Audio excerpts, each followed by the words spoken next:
sommes sur la route entre Jérusalem et Ramallah, deux villes distantes de 15 km à peine. Depuis le début de l'intifada, en 1987, Ramallah a été l'une des places fortes du soulèvement contre l'armée d'occupation israélienne. En 1993, Israéliens et Palestiniens promettent de négocier un accord de paix. Pour la première fois, on entrevoit donc un règlement pacifique de la crise. Pour les habitants de Ramallah, les choses ne commenceront à changer effectivement que 2 ans plus tard, en 1995, lorsque les Israéliens remettent la ville aux Palestiniens.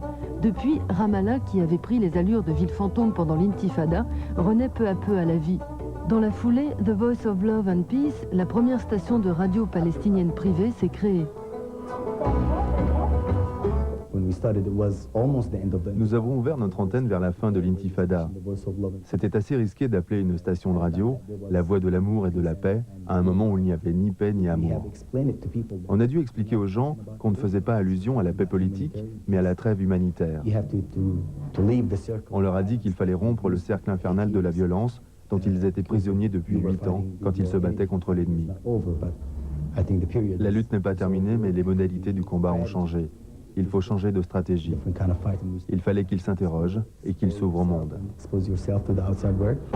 Avec des projets comme The Voice of Love and Peace, Mutaz veut contribuer au fait que Ramallah redevienne l'une des villes les plus libérales et les plus vivantes de la Jordanie occidentale. On a dit que Ramallah sortait enfin de sa coquille. Je ne suis pas d'accord. Ramallah a toujours été une ville très vivante. Ramallah a toujours existé. Les gens du Golfe venaient à Ramallah bien avant l'arrivée des Israéliens. À présent, les Israéliens se sont retirés. Ramallah, où cohabitent chrétiens et musulmans, a retrouvé une grande part de son pouvoir d'attraction. Les habitants de Jordanie occidentale et des Palestiniens en exil reviennent s'y installer. Ce sont surtout les Palestiniens venus des USA qui marquent cette époque nouvelle. Yo, pass the mic over my way. I show you how it's done. A-Rap, superstars, crush the shit out of we represent PLO from here to Lebanon. Play your haters, get your guns, cause it's on. My crew got the heaters and the 99 Beamers. Niggas trying to be competitors. Can't nobody beat us. Pour la première fois depuis la fin de l'intifada, les Palestiniens ont retrouvé le goût de la fête, chacun à sa manière. À Ramallah, tradition et génération moderne, enfants de l'exil et de l'intifada, se rencontrent et se croisent notamment la nuit. Les uns apprécient l'alcool, les autres privilégient le narguilé, la pipe à eau traditionnelle. Mais pour la plupart des jeunes qui n'ont pas vécu l'intifada, cette façon de faire la fête ne va pas assez loin. C'est pas mal, mais c'est en Israël que ça bouge vraiment. Pour des Palestiniens qui se sont battus à Ramallah pendant l'intifada, il apparaît assez absurde d'aller fêter cette liberté nouvelle en Israël. Ils préfèrent rester entre eux. De la même façon, il est rare que des Israéliens se rendent à Ramallah. Arnie Lawrence, un juif de Brooklyn, est une exception. Arnie est saxophoniste et il vient jouer tous les jeudis au Flamingo. Il a déjà travaillé pour de grands noms du jazz, comme notamment Duke Ellington. Chaque semaine, il se rend à Ramallah.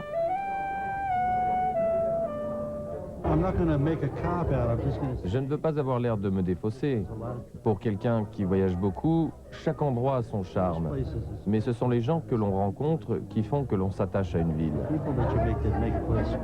Le cadre est magnifique, mais je n'ai pas l'âme d'un touriste. Le plus souvent, je joue ma musique les yeux fermés. Les Palestiniens observent la situation avec attention. Et pour nombre d'entre eux, comme pour Mutaz, l'ouverture sociale de Ramallah va un peu trop vite. Au point où nous en sommes, je dirais qu'il faut se garder d'aller trop vite. Nous risquerions de briser le processus. Jusqu'ici, ça se passe bien. Avançons par étapes. Nous avons obtenu des résultats non négligeables. Il faut à présent éduquer les gens, donner une formation à tous ceux qui en ont été privés en raison de l'occupation. Nous devons travailler à améliorer les conditions politiques et réfléchir sur le processus de paix. Nous devons devenir une nation libre, indépendante, qui dispose de frontières garanties. En effet, le comeback de Ramallah a tout de même des limites. Personne ne sort de la ville sans être contrôlé par les Israéliens. Dans ces conditions, cette renaissance a-t-elle une chance à long terme ? Le développement positif n'est pas réversible.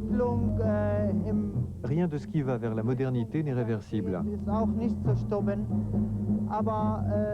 Mais tout dépend évidemment du développement du processus de paix. Et cela dépendra aussi du bien-être des gens ici.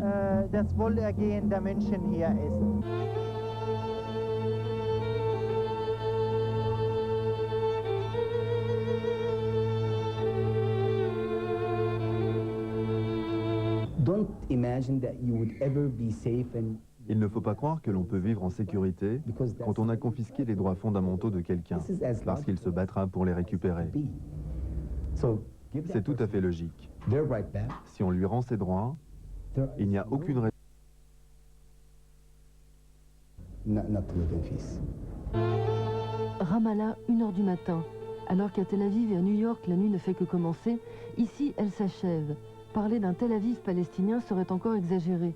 Les développements politiques mettront longtemps à se répercuter sur la vie quotidienne. La renaissance de Ramallah se nourrit d'espoirs bien délimités.